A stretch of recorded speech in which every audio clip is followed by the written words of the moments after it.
Fibromyalgia and major life transitions, accumulated life crises. It really is all about the brain and how new pathways can become established and old ones can be paths less traveled. So many reports their fibromyalgia began with an accident, surgery, violence, or another episodic event that was physically shocking to the nervous system. Some call this primary fibromyalgia. However, fewer report that major life changes like marriages, parenthood, divorces, job losses, and changes.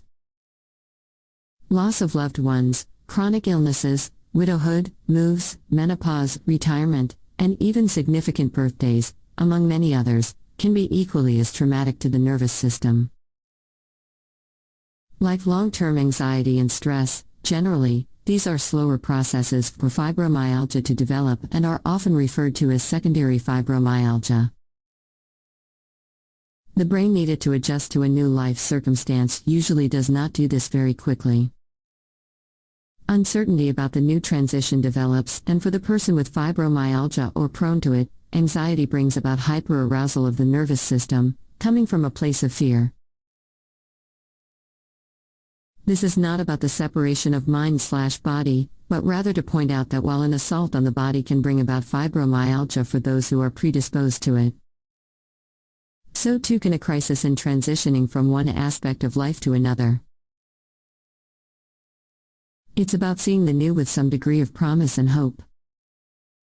It's about seeing the rainbow somewhere on the horizon, even if there is grief, pain, and sadness associated with the change. It is a good exercise for us to record all the major transitions and major traumas we have experienced during our lifetimes and how we process them in our minds. Some were with joy and hope while others were with fear, grief, and panic. In fact, many were felt with mixed emotions. But understanding how our brain led us down a certain path will result in insights that led to fibromyalgia. A good therapist can help. Talk therapy cannot be underestimated. Kindly subscribe to our YouTube channel.